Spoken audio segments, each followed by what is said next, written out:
YouTube? Quinn Wade coming to y'all with that basketball analysis on analysisplayground.com and on YouTube. We're going to talk about what to expect from the Sacramento Kings.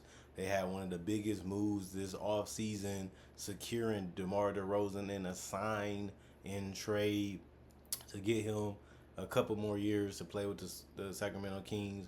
He's on a decent contract where he will be tradable, but that was their biggest move and changing some of their role players. And I feel like this team has really done well the last couple years. They did make it to the playoffs. They lost to Golden State a couple years ago. Last year they ended up finishing 46-36, and they just didn't play good enough to be able to finish to be a playoff team. They finished fourth in their division, which is just not good enough. So they had to make a move that they feel can get them back to where they fell from, and I think that it will. You look at the fact that DeMar DeRozan is a guy that can create his own shot. He's one of the best passing forwards slash guards in the NBA. He's athletic, he's mobile, he's unselfish. He has the ability to be clutch. He has the ability to take over games. He has the ability to attract a lot of attention and help guys get easier shots because of it, especially when he goes unstoppable mode. Even though he's getting older and he's getting a little injury prone with the minor injuries, he's still a guy worth investing in because you know what you're getting and you know that he's unselfish mentality wise and he will do what it takes for the team to win, or he can put them in a decent position to win.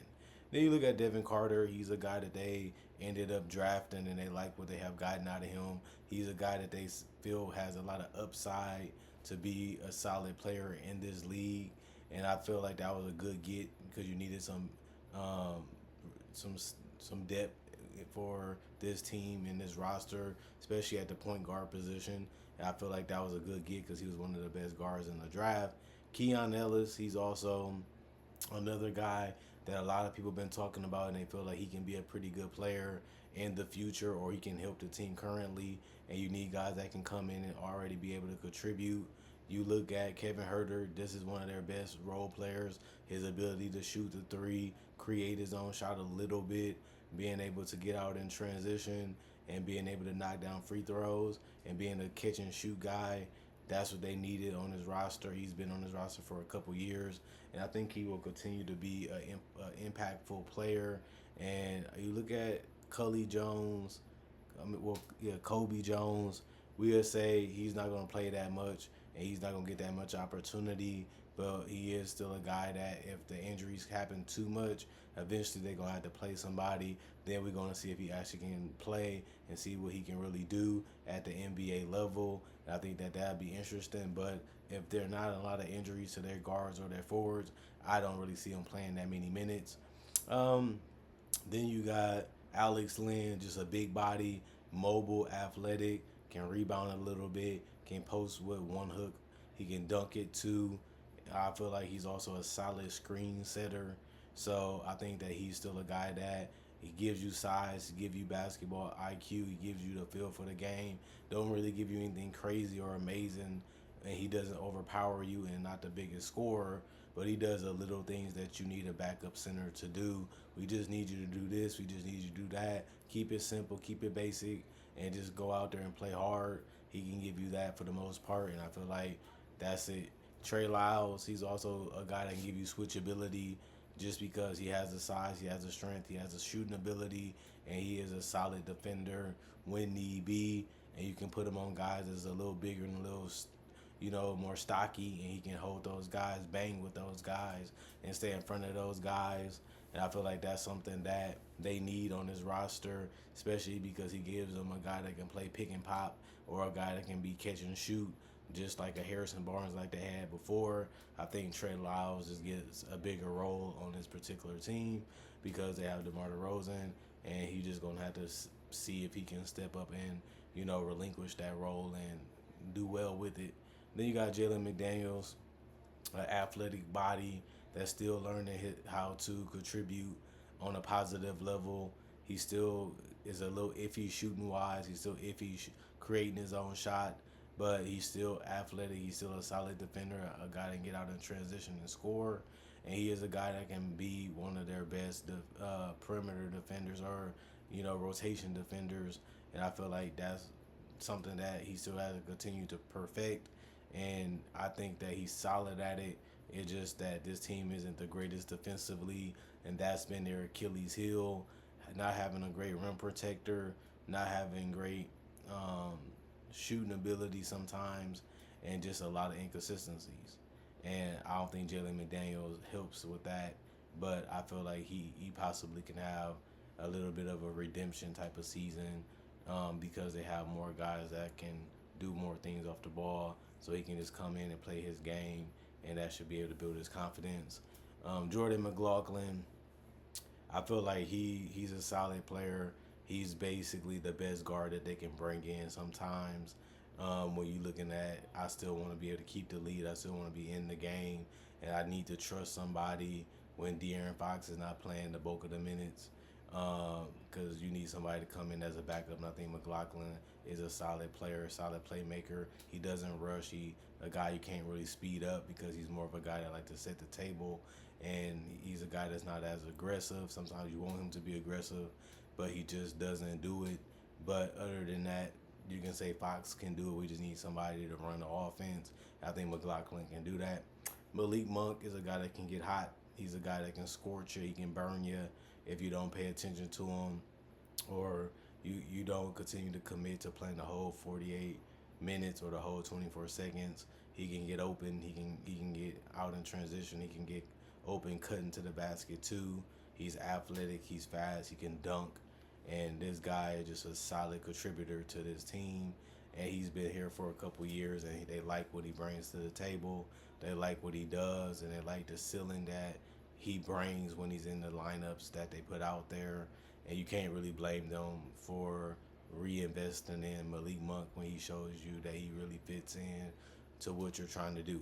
Same with Keegan Murray. I thought he was a perfect fit for Sacramento.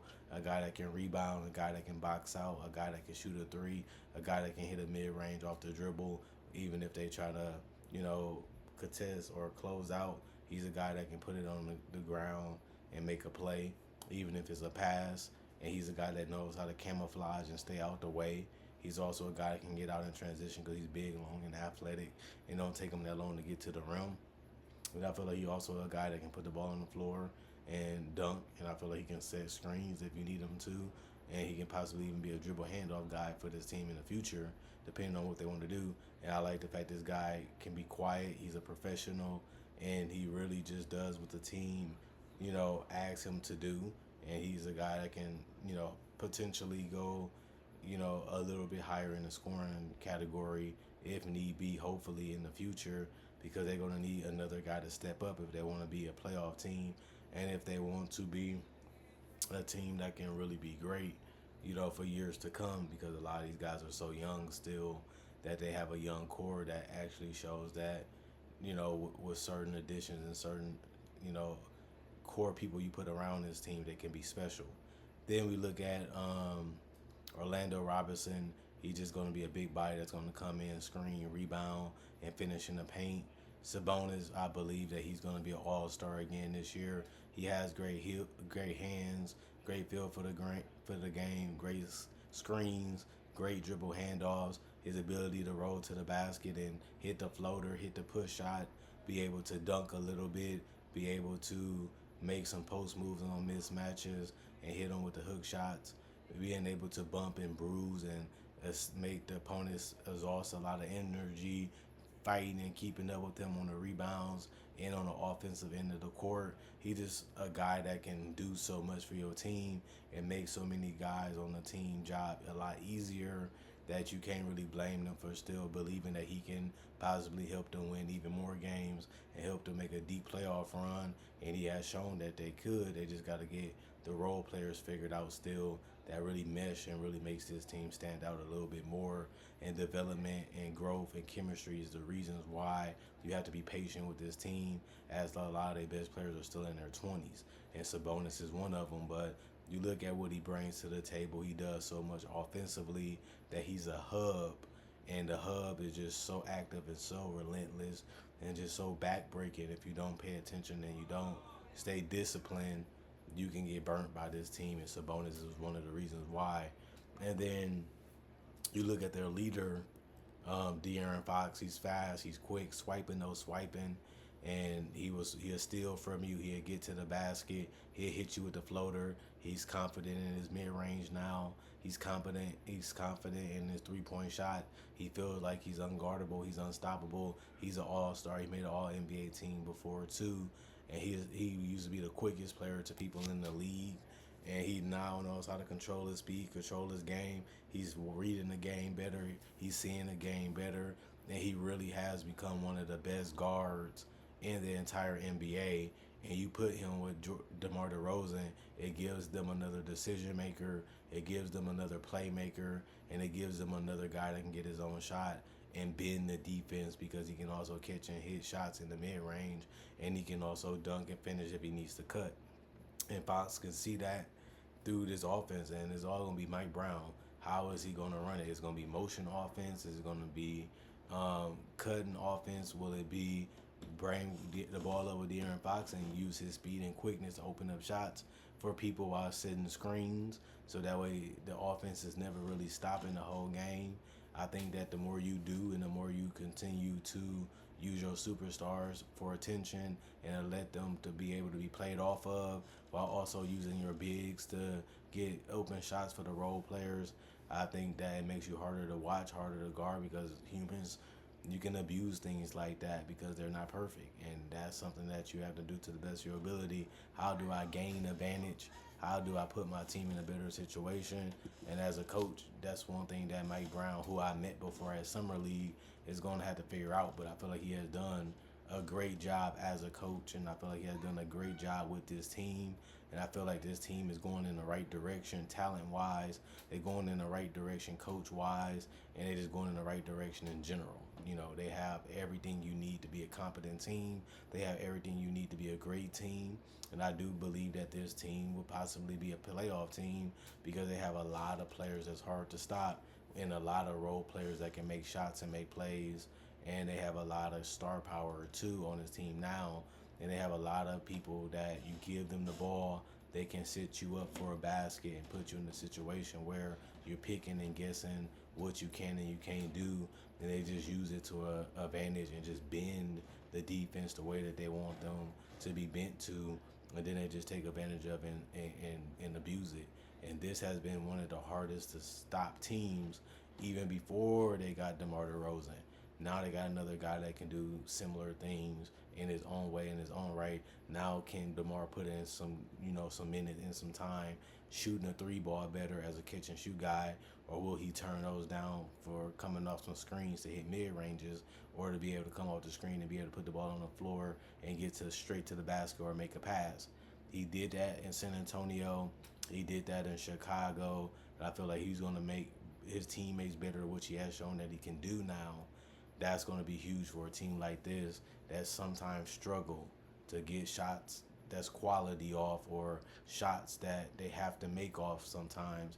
De'Aaron Fox is one of the clutchest, most best takeover players in the league not too long ago. Now he has more help on the perimeter, and now Sabonis can do less in the paint, to force up shots, to force up opportunities. Now he can be setting up other guys to be able to get them easy shots. And now I can stay more in the paint and stay more in the mid-range area. And then I can get quality shots myself too while still being able to stay out the way and not become a guy that can clog up the paint because there's not enough space and there's not enough scoring to where we can literally bounce me and Fox off each other. Now they have enough of both with Malik Monk in the starting lineup, possibly with Keegan Murray, possibly in the starting lineup with DeMar, with De'Aaron, and obviously with Sabonis. That's a tough team to guard because you have to pay attention to them for basically the whole entire 24 seconds. And they still can make those shots because of the frequent motion offense that keeps everybody involved, even the guy with the basketball in his hands. And I feel like DeMar would fit perfect once he makes the adjustments. And you can see that happening in preseason possibly. You can see that in training camp, that this is what I want to do. This is what I want to be a part of. And he chose this over other spots because he feel like it's a good challenge to play with a team like Sacramento and try to bring them something they haven't been able to win. for the most part. But he also see the youth, and he also see the experience that he can bring to this team, and the leadership that he can bring to this team, and he can still play that same type of role that he played on the other teams, and possibly still be able to win because there's so much talent on the Sacramento team, and they have outside and inside forces that really dominate the game. And now I can play with that and bring my game to this team and add my own touch to it and my own impact to it. And I think I can raise this team to another level. And I do see what I expect from them, a playoff team and possibly a second round exit, depending on who gets matched up against them. Because this team is a real force and they're really tough, even on paper, even, you know, right in front of your face, because we done seen it. And now they added another weapon that you really can't stop and you really can't guard. And he's a solid defender too, using his feet and his lateral quickness to compete. And that's all you really need because you have so much offense power already, you know, on this roster. So they're gonna win the games the way they want to win them and how they usually win them. They just got another thing that you have to prepare for each and every night, and that just makes it tiresome, and it just makes you a little, you know, frustrated as a defender. But then again, if you're not getting better, you're getting worse, and that's why teams slip and fall and rebuild real quick.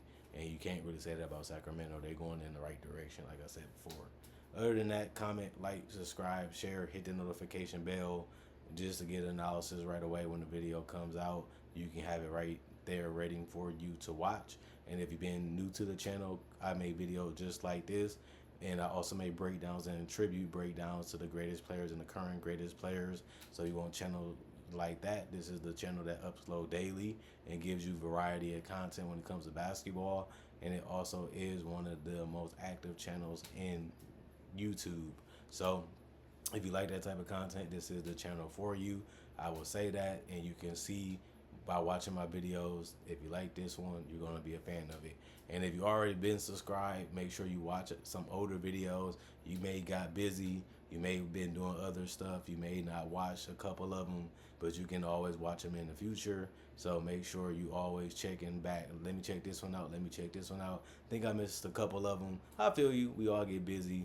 We all got stuff we doing, and we get caught up in it. So just make sure you still watching along as the years go by, as the season go by, as the days go by, as the seconds go by, as the hours go by, and the minutes go by. You never really know. So as long as you guys know, I uploaded a lot of content this summer, and a lot of you guys been watching and liking and sharing, and that's all I can ask everybody to do. If you really like it, you really enjoy it, I would like to know, and it helps keep this channel popular, and it helps keep this channel gaining new subscribers, and it helps me know that this is the type of content that you guys want to see. And don't forget to comment too, like I said before. Other than that, I'm gone.